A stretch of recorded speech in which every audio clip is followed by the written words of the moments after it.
D.C. lawyer drops historic bombshell, reveals every shred of evidence that Obama meticulously hid by Prissy Holly for VeteranAF.com. It seems on a daily basis Barack Hussein Obama is implicated in another historic level scandal. Over the past several weeks, evidence emerged how Obama worked directly with ISIS terrorists to secure massive amounts of weapons to their terror group. Then, several days later, we learned how Obama turned a blind eye to Hezbollah's drug trafficking and money laundering operations in order to appease Iran and ensure his Iranian nuclear deal would be finalized, and how Obama sent U.S. troops to protect the Taliban's poppy plants, where the terror group now has a multi-billion-dollar heroin enterprise to fund their attacks on the West. If that wasn't enough treason to last a lifetime, a new report from Assistant U.S. Attorney Andrew McCarthy is revealing the startling lengths that Obama went to in order to ensure that Hillary was elected, because he knew that Hillary would help sweep all his crimes underneath the rug. In the latest Obama drama scandal, McCarthy reveals through this article for the National Review the unbelievable steps that Obama went through in order to get away with their crimes. But after the election didn't go as planned, now all of Obama's dirty laundry is being aired for the entire world to see. McCarthy reveals that it wasn't the FBI or the Department of Defense's decision to prosecute Hillary, but it was Obama's master plan all along, where the former president even used pseudonym email accounts to communicate with Clinton on her non-secure email, so the two could communicate about their treasonous plans without anyone knowing.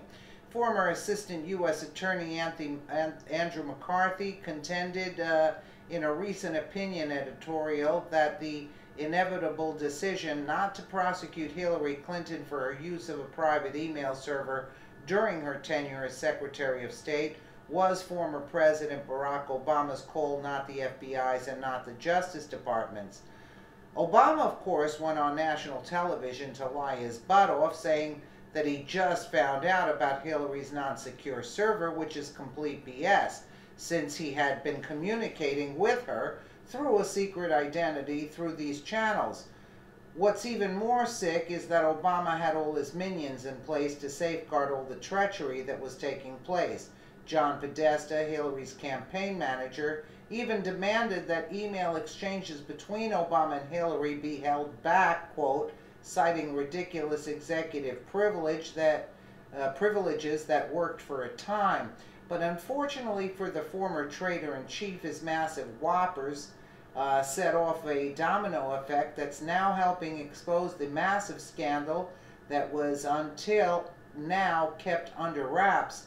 McCarthy went on to explain that it was at this point Obama took the deception to the next level by sealing all communications he had with Clinton through emails.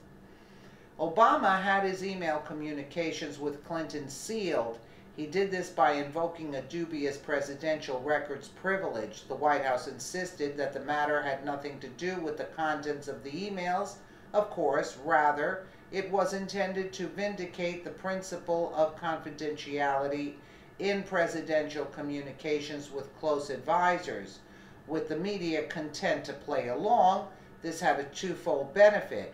Obama was able, one, to sidestep disclosure without acknowledging that the emails contained classified information, and two, to avoid using the term executive privilege with all its dark Watergate connotations, even though that was precisely what he was invoking.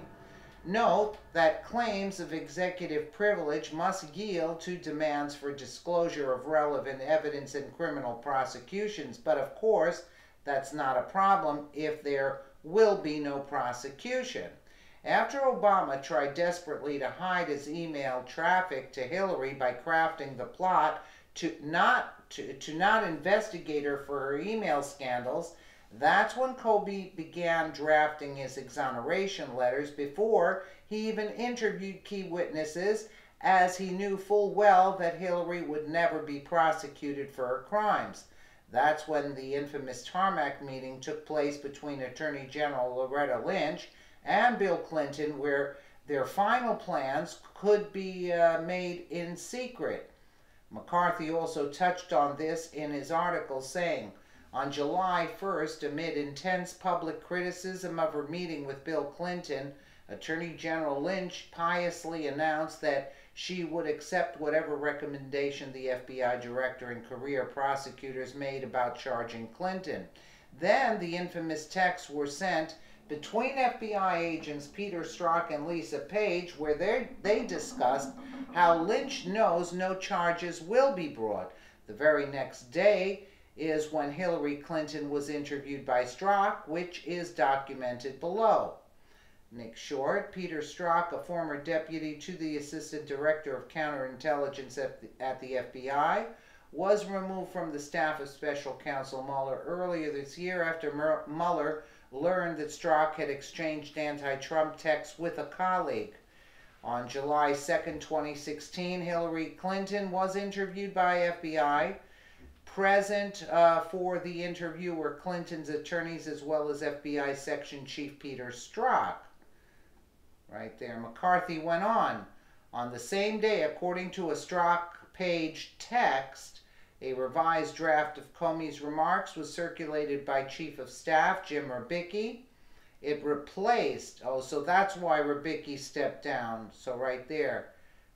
So it was circulated by his Chief of Staff Jim Rybicki.